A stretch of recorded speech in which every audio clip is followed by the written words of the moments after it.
The paper was a single sheet, folded twice.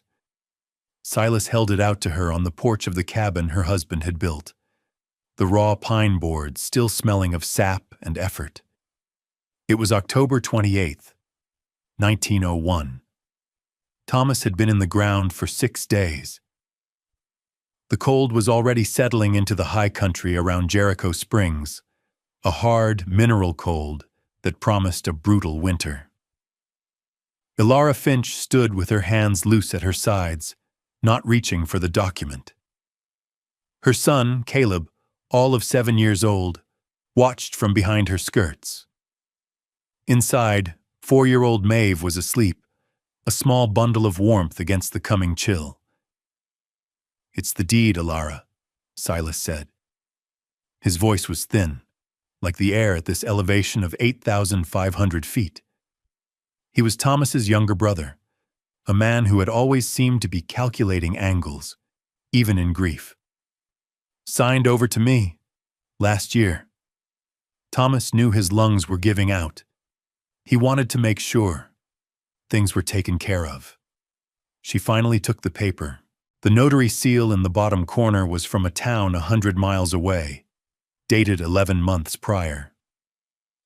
The signature that purported to be her husband's was a close imitation, but it lacked the confident, decisive stroke she knew better than her own. It was a forgery, a clumsy one to her eyes, but one that bore the weight of law. She felt no surge of rage, no hot tears. Instead, a profound and terrifying clarity settled over her. This was not a negotiation. It was an eviction. "He never mentioned this to me," she said. Her voice was flat, a statement of fact, not an accusation. "He didn't want to worry you," Silas said, not meeting her gaze. He looked past her, at the stand of aspen Thomas had so carefully preserved, their leaves now a shower of gold on the forest floor. "The mining company holds a lien on this land anyway. My taking it on is a formality. It saves you the trouble." This was the second lie. Thomas, a geologist by training, had chosen this parcel specifically because it was outside the company's claim. He had paid for it in cash, with savings from 3 years of careful work. The deed, the real one, was in a lockbox in the town's bank, but she had no access to it, not without a husband. "I have 2 children," she said, the words falling like stones into the quiet air. Silas finally looked at her. His eyes were small and impatient. "I'm not a monster, Ilara. I'll give you $50 for your trouble and for the furniture. It should be enough to get you and the children on the stagecoach to Denver. You have family there, I imagine." She had no family there. She had no family anywhere. Her parents were gone, lost to cholera a decade ago. Thomas had been her family. Now Caleb and Maeve were her nation, a population of 2 she was sworn to protect. "Shakyu Mariano, you have until the end of the week," Silas added, his tone hardening now that the difficult part was over. "That's 5 days. I'll be back on Saturday with the money." He turned and walked away without another word, his boots crunching on the gravel path Thomas had laid. Ilara stood on the porch, the forged deed fluttering slightly in the breeze. She watched until he disappeared down the track, a small, dark figure against the immense backdrop of the granite peaks. Caleb's small hand tightened its grip on her dress. "Is Uncle Silas angry?" he asked. Ilara folded the paper neatly and tucked it into her apron pocket. She looked down at her son, at his serious, worried face that was so much like his father's. "No, darling," she said, her voice steady. "He's just making arrangements." She would not give Silas the satisfaction of her fear, not even in front of her own child. She would not give this cold cruelty the power of her tears. The sun was beginning to dip behind the western ridge, and the temperature was already dropping. She ushered Caleb back inside, closing the heavy pine door on the world that had just been stolen from them. The cabin was warm from the morning's fire, but the warmth felt temporary, a memory of a life that was already over. That night, after the children were asleep in the small loft bed Thomas had built, Ilara sat at the kitchen table. The oil lamp cast a circle of yellow light on the smooth, worn wood. She laid out her entire world for inspection. In a small tin box where she kept household money, she had $18.42. Silas's $50, if he even brought it, would bring her total to $68.42. This was the sum total of her financial existence. She took out a pencil and a scrap of paper and began to calculate. A stagecoach ticket to Denver for one adult and one child, Maeve was small enough to ride on her lap, was $32. That would leave her with $36 and change upon arrival in a city where she knew no one. A room in a respectable boarding house, one that would even accept children, cost at least $4 a week. Food would be another $3. She could last perhaps 5 weeks, 6 if she was frugal to the point of starvation. And then what? She was 31 years old. The work available to a woman in her position was laundry, mending, or domestic service. These jobs were for young, unburdened girls who could work 14-hour days and sleep in an attic cot. They were not for a widow with 2 small children who would need constant care. The math was simple and brutal. Denver was a dead end, a slower, more anonymous way to perish. She crossed out the Denver calculation. What were the options here, in Jericho Springs?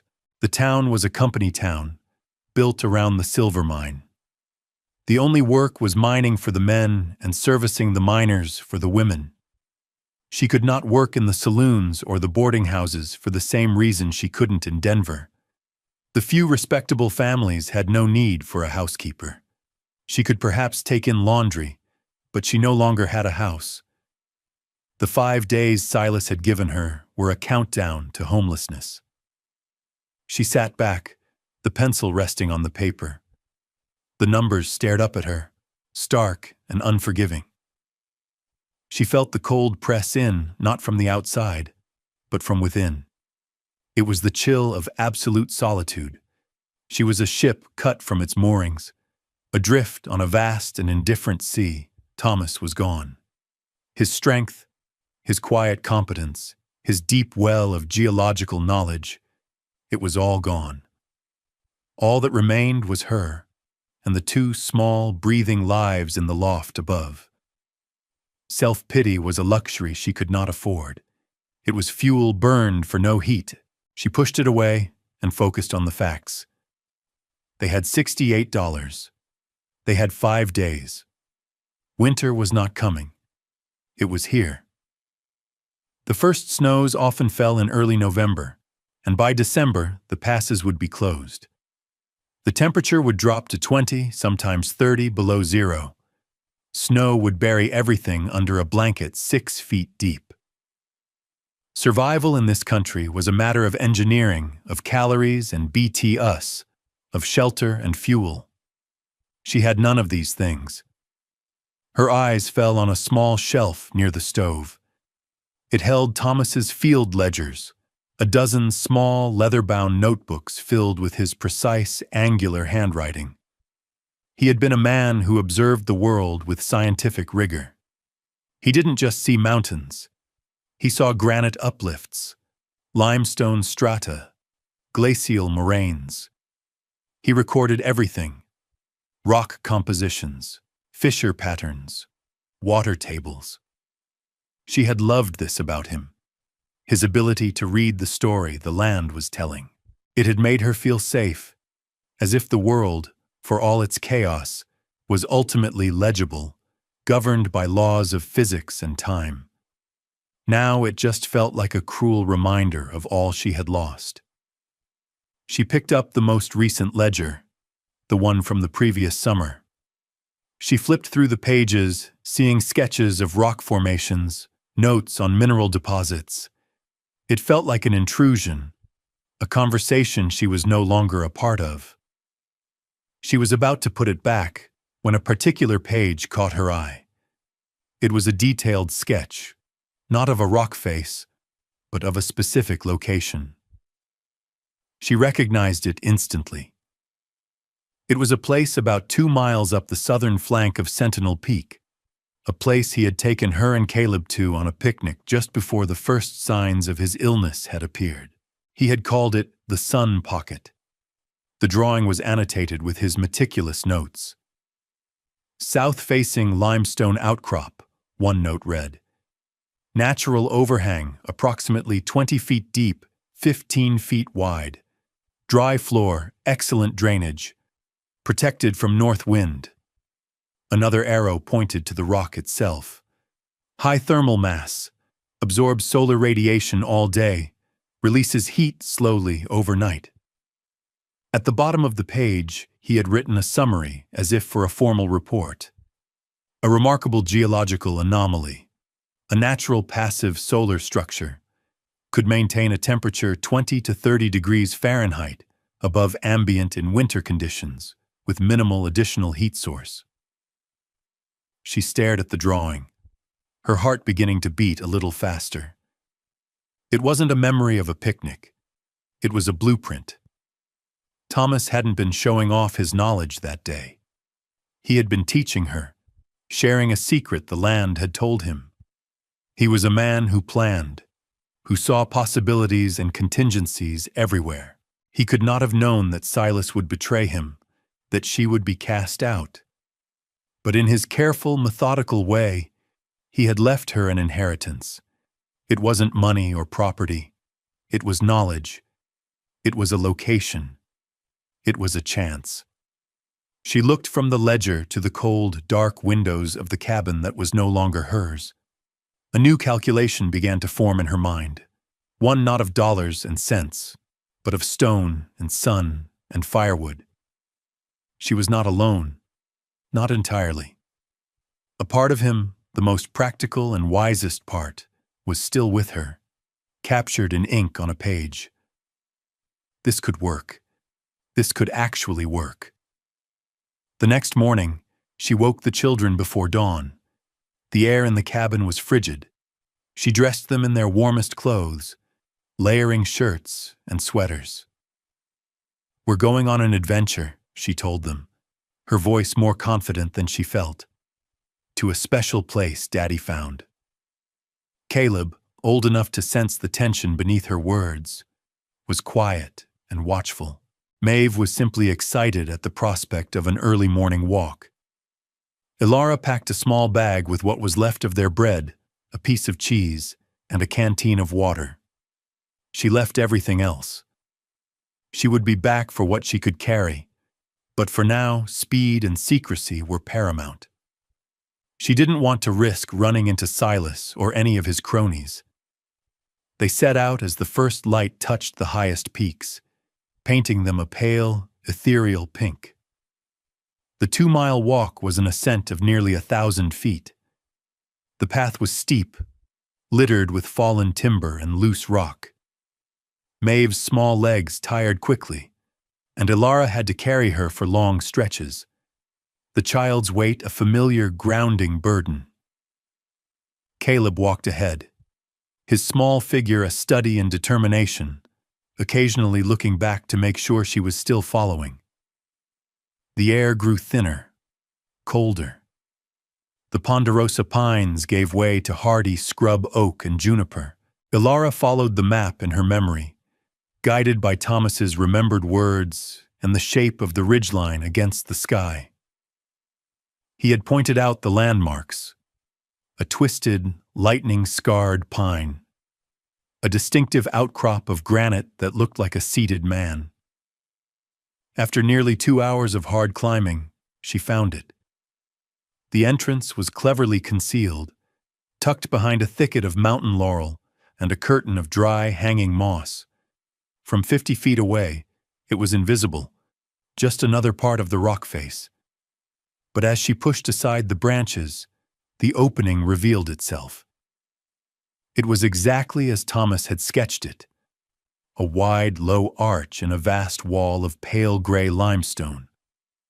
The ground sloped away from the entrance, ensuring no water would pool inside. The opening faced due south, and even now in the early morning, the sunlight was beginning to pour directly into it. She set Maeve down and took Caleb's hand, and they stepped inside. The air was still and noticeably warmer than the biting wind outside. The main chamber was larger than she had remembered, a rough oval about 20 feet deep and perhaps 16 feet across at its widest point. The ceiling was a solid vault of stone, 10 feet high at the center, sloping down toward the back.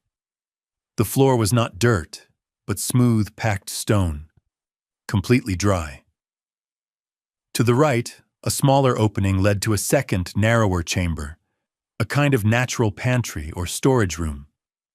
There was a faint, clean smell of rock dust and dry earth. A thin crack high in the back wall seemed to lead upwards, a natural flue that would draw smoke if she were to build a fire near the entrance. She walked to the back of the cave and placed her hand against the limestone wall. It was cool, but not the deep, damp cold of granite. It felt solid, ancient, and protective. She could see how it would work. The low winter sun would shine into the cave for most of the day, heating the massive stone walls and floor. At night, as the temperature outside plummeted, the rock would slowly radiate that stored heat back into the space, creating a thermal flywheel that would moderate the extremes of the climate. It was a perfect, natural machine for survival. Thomas had seen it, understood it, and left it for her. "This is it," she said, her voice echoing slightly in the quiet space. "This will be our home." Caleb looked around, his eyes wide with a mixture of awe and apprehension. "We're going to live in a cave?" Maeve, however, was delighted. She ran to the smaller chamber, her footsteps making small pattering sounds. "It's my room," she declared. Ilara watched them, a fierce, protective love swelling in her chest. This was not the life she had imagined for them. It was a desperate, precarious existence. But it was an existence. They would not freeze on the streets of Denver. They would not starve at the mercy of a town that had no place for them. They would survive, here, in this pocket of sun and stone. She had a shelter. Now, she needed to provision it. She left the children in the cave with the last of the bread and the canteen of water, making Caleb promise to keep Maeve away from the entrance. It was a terrible risk, leaving them alone, but it was a calculated one. She could not haul supplies up the mountain with a 4-year-old on her hip. She walked back down to Jericho Springs, her mind a whirlwind of lists and priorities. She had $68 and a few days to turn this empty space into a fortress against the winter. The bell on the door of Abernathy's General Mercantile tinkled, a sound of ordinary commerce that felt alien to her current reality. The store was a cavern of scents: coffee beans, cured leather, kerosene, and cinnamon. Mr. Abernathy stood behind the counter, a tall, stooped man with kind, watery eyes and a fringe of white hair. He had been a friend of Thomas's. They had shared an interest in geology and local history. "Mrs. Finch," he said, his voice a low rumble. "I was sorry to hear about Thomas. A good man." "Thank you, Mr. Abernathy," she said, her voice tight. "I need to purchase some supplies." He nodded, his gaze taking in her worn dress, the determined set of her jaw. "What can I get for you?" She began her list, each item a carefully considered weapon in her war against the cold. "A good shovel, the best one you have." He pulled one down, its steel blade gleaming. $3.50, he said. A pickaxe. I've only got heads. Handle you'll have to make yourself. $2. She nodded. 20 yards of heavy canvas tarp. He measured it out from a large roll, the thick, oiled fabric smelling of waterproofing. $10. A box of 50 nails, 50 cents, 100 feet of good rope. $1.50. Two 50-pound sacks of flour. $5. A 20-pound sack of pinto beans. $2. 10 pounds of salt pork. $3. 5 pounds of lard. $1. A sack of salt, a box of baking soda, a large box of matches, another $1. The pile on the counter grew, a testament to her dwindling funds. She spent with the precision of a surgeon, choosing only the items essential for long-term survival. No sugar, no coffee, no small comforts, only calories, tools, and shelter. The total came to $30, almost half of her entire fortune. The remaining money would have to last her until spring, for anything she might have forgotten. As Mr. Abernathy was tying twine around the sacks of flour, he paused. "Heard Silas say you were heading to Denver," he said, not looking at her. "Silas is mistaken," Ilara replied evenly. Mr. Abernathy continued his work, his hands slow and deliberate. He knew the ways of this town, the casual cruelties and the sudden hardships. He had seen women like her before, left with nothing but their own grit. He finished tying the knots and then walked to the back of the store. He returned with a small, sharp handsaw. "Thomas left this here last year to be sharpened," he said. "Never got around to picking it up. You should take it." He then added a small sack of dried apples, a whetstone for the axe and saw, and 2 pairs of thick wool socks, sized for her children. He placed them with her other purchases. "How much for these?" she asked, knowing she couldn't afford them. He shook his head. "No charge. Thomas was a good customer. Call it a credit on his account." He looked at her directly then, his gaze steady and full of an unspoken understanding. "The first big snow is never more than a week or 2 off this time of year. Be careful up there, Mrs. Finch." He knew. He didn't know the specifics, but he knew she wasn't going to Denver. He knew she was heading for the high country, and he was offering what help he could. A small gesture of solidarity in a world that had turned its back on her. She nodded, unable to speak past the lump in her throat. "I have a wagon going up to the Miller homestead tomorrow with supplies," he said. "It passes the trailhead to Sentinel Peak. My boy can give you and your things a ride that far. Be here at dawn." The next 4 weeks were a blur of relentless, punishing labor. Each day, Ilara rose before the sun, her body aching from the previous day's work, and began the methodical process of turning a cave into a home. Her first task was to create a barrier against the wind. Using the pickaxe and shovel, she cleared the loose rock and soil from the front of the cave entrance, creating a level foundation. Then, she began to build a wall. She gathered the flat, angular pieces of limestone that had fallen from the cliff face over centuries, hefting stones that weighed 50 or 60 pounds. She dry-stacked them, fitting them together like a puzzle, the larger stones at the base, the smaller ones filling the gaps. It was a technique Thomas had explained to her once, pointing out old trappers' cabins. A well-built dry-stack wall didn't need mortar. Its strength came from gravity and friction. She built it 4 feet high and 3 feet thick, a low, solid crescent that wrapped around the front of the cave, leaving a 3-foot opening for a door. The wall didn't seal the cave, but it created a sheltered antechamber, a dead-air space that would buffer the living area from the direct assault of the wind. For the door itself, she used the canvas. She found 2 young, straight aspen trees and cut them down with the handsaw, trimming them to form a rough doorframe in the gap she'd left in the wall. She then cut the heavy canvas tarp into 3 sections. She nailed one layer to the outside of the frame and another to the inside, creating an insulated air gap between them. The third piece she hung as a heavy flap inside the cave entrance itself, weighted at the bottom with a heavy branch. It was a system of baffles, designed to trap heat and block drafts. The most critical element was fire.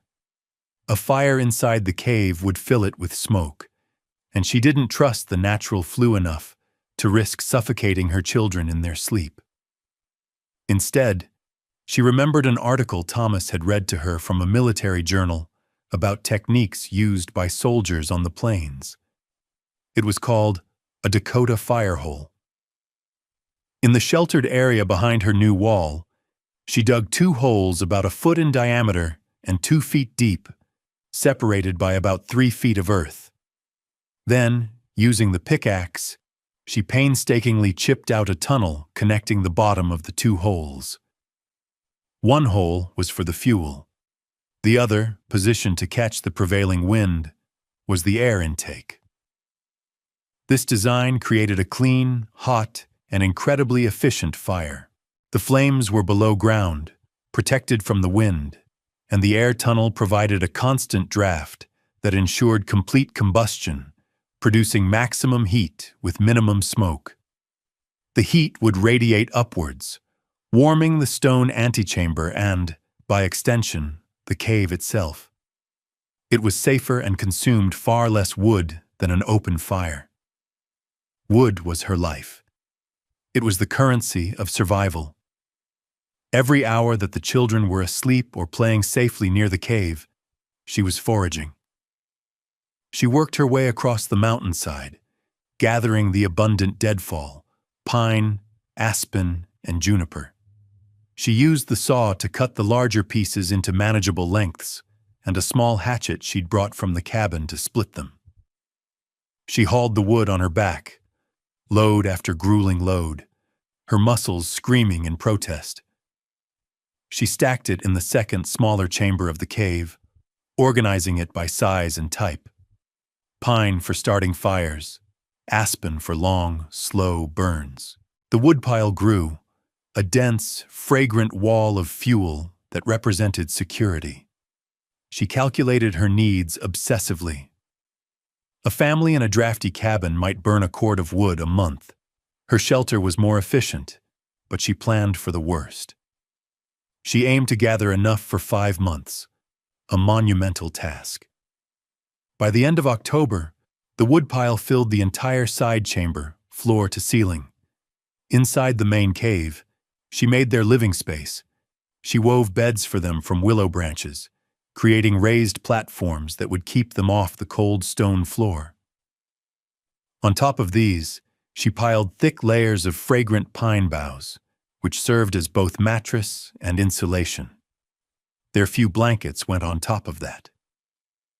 She organized their meager food supplies on a natural stone shelf, the flour and beans in their sacks, the salt pork hanging from a rope. Life settled into a rhythm dictated by work, weather, and the needs of her children. It was a brutal, exhausting existence, but it was also honest. Every stone she lifted, every piece of wood she cut, added another layer of security between her family and the vast, indifferent wilderness. She was not just surviving, she was building. And in the building, she found a strange, hard-won peace. The first test came in the second week of November. The sky, which had been a brilliant, hard blue for days, turned a milky, cataract gray. The wind, which had been a constant whisper, rose to a mournful howl. Mr. Abernathy's prediction had come true.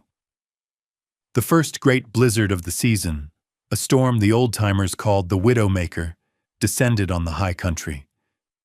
Ilara had been watching the signs, the behavior of the birds, the ring around the moon, the ache in her own bones. She was as ready as she could be. She brought the last of the cut wood inside the antechamber, stacking it near the Dakota fire hole. She checked the canvas door, packing loose snow into the gaps around the frame to create a solid seal. Then she retreated with the children into the main chamber, pulling the heavy inner canvas flap closed behind them. The world outside disappeared. The roaring wind became a muffled, distant thunder. The only sounds were the crackle of the fire from the antechamber, its faint, welcome warmth radiating through the entrance, and the soft breathing of her children. The storm lasted for 3 days. Snow fell relentlessly, piling up in enormous drifts. The temperature, which she monitored with a small thermometer Thomas had owned, dropped to 10 below zero, then 15, then a terrifying 22 below. Outside their shelter, it was a world of lethal, swirling white. Inside, it was a small sanctuary of calm. The cave performed exactly as Thomas had predicted. The massive limestone walls, saturated with weeks of autumn sun, now bled that heat back into the space. The temperature inside the main chamber never dropped below 45 degrees. It was not warm, but it was survivable. With their wool clothes and thick blankets, they were comfortable. Their days took on a monastic routine. In the morning, Ilara would crawl out to the antechamber, the cold a physical blow, and feed the fire hole. The hot, efficient flame required little tending. She would cook their meals there. A simple porridge of flour and water for breakfast, a thick stew of beans, and a small piece of salt pork for dinner. She rationed their food with grim precision, calculating the calories needed to keep them healthy. She kept a log in the back of Thomas's ledger, noting the date, the outside temperature, and the amount of wood and food consumed.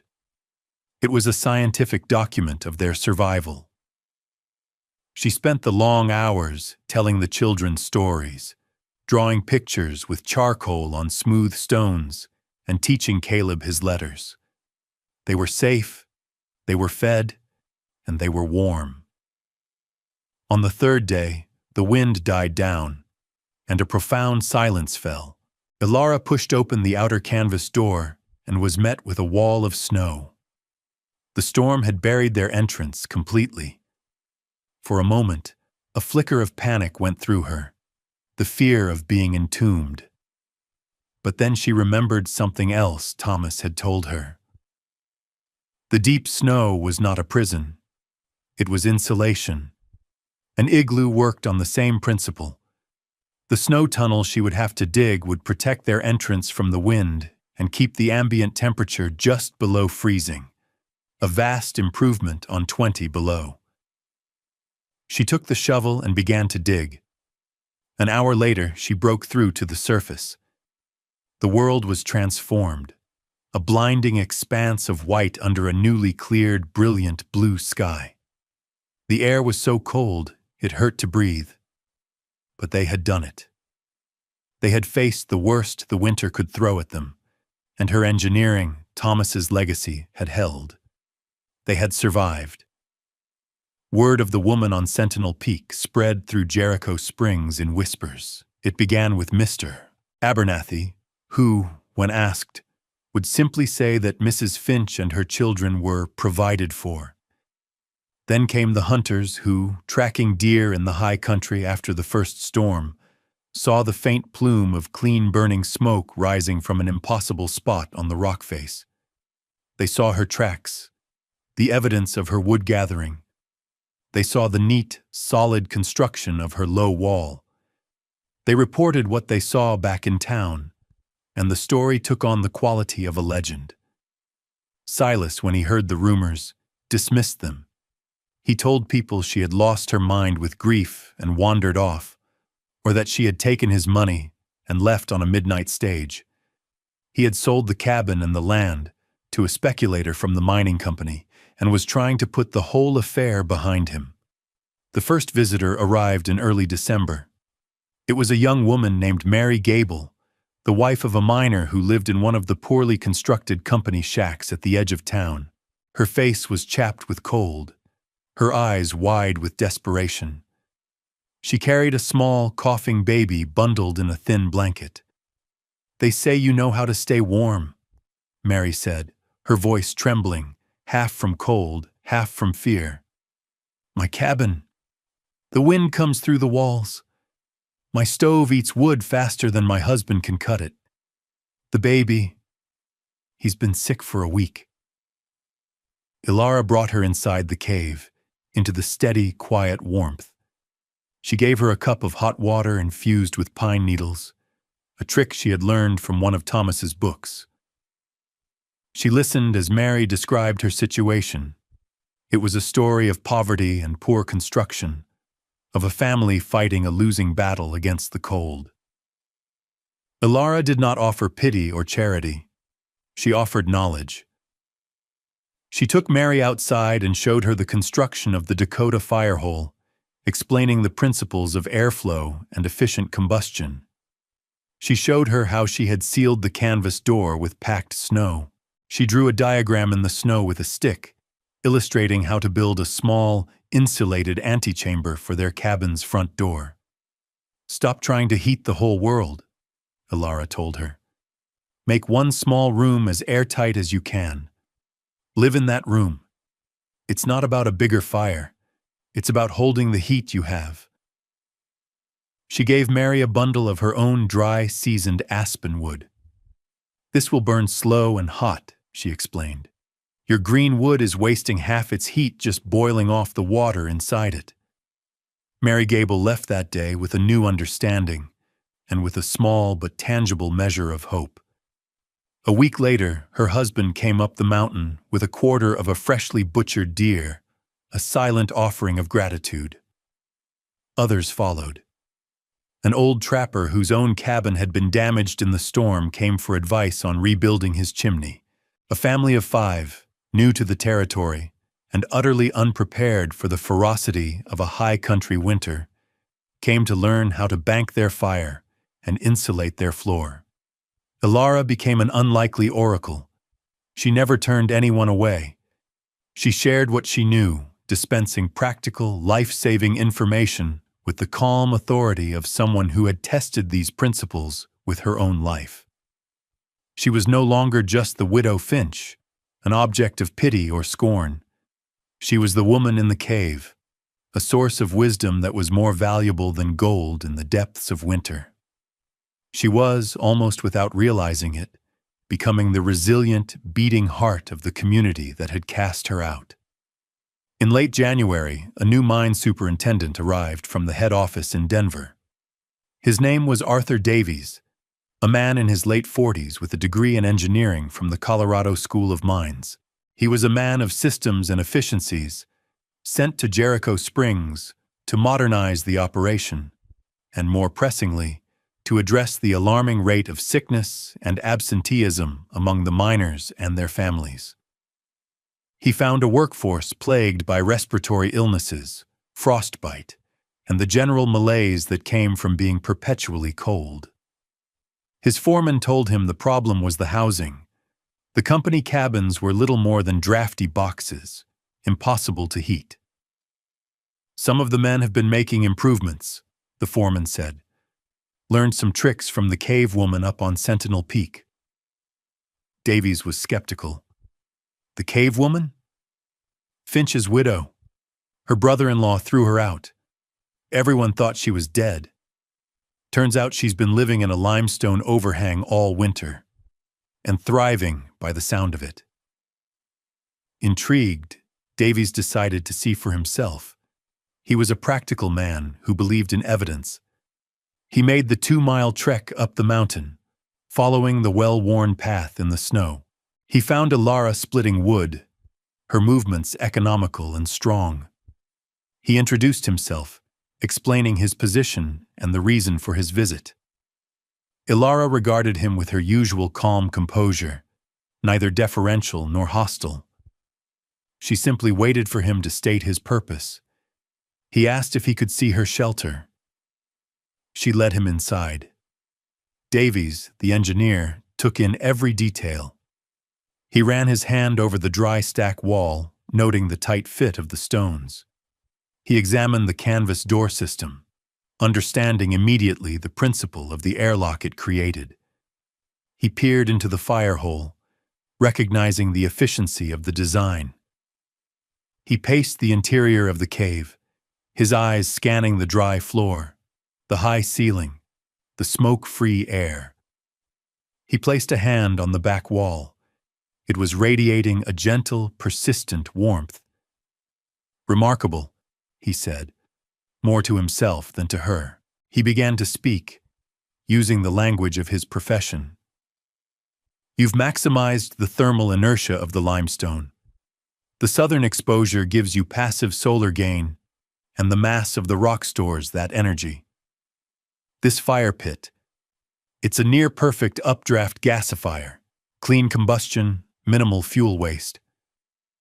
He looked at her, his professional skepticism replaced by genuine admiration. "Mrs. Finch, where did you learn to do this?" "My husband was a geologist," she said simply. "He taught me to read the land." Davies was silent for a moment. "Your husband was Thomas Finch? He did the initial geological surveys for our company's northern claim. His work was impeccable." He paused. "I was reviewing those files last week. The company has the original deed to his private parcel, the one your cabin is on. It's signed by Thomas Finch and filed with the county clerk in 1899. Ilara felt the world shift slightly on its axis. "My brother-in-law, Silas, he had a deed," she said. "He said Thomas signed it over to him." "I would be very interested to see that document," Davies said, his voice quiet but firm. "Because according to the official record, that property belongs to the estate of Thomas Finch, which is to say, it belongs to you and your children." He saw the ledger book on the stone shelf where she recorded her supplies. "Is that your husband's hand?" he asked, pointing to the geological notes. She nodded. "The signature on a forged document often fails to capture the rhythm of a person's natural script," he said. "I believe a comparison would be illuminating." The expert had arrived. He had not come to rescue her. He had come to validate her, to translate her lived experience into a language the world of men and law would be forced to understand. The reckoning was a quiet, administrative affair, much like the cruelty that had started it all. Arthur Davies was a man who understood how systems worked, and he put them into motion with quiet efficiency. He sent a wire to the company's legal department in Denver, along with a carefully traced copy of Thomas's signature from the ledger and a description of the deed Silas had produced. He then paid a visit to the county sheriff, a man who owed his position more to the mining company's goodwill than to any electoral mandate. Davies laid out the facts, not as a request, but as a statement of corporate interest. A clear case of fraud had been committed against the widow of a respected former employee. It was bad for morale, bad for productivity, and bad for the company's reputation. 2 days later, a federal marshal arrived on the morning stage from Leadville.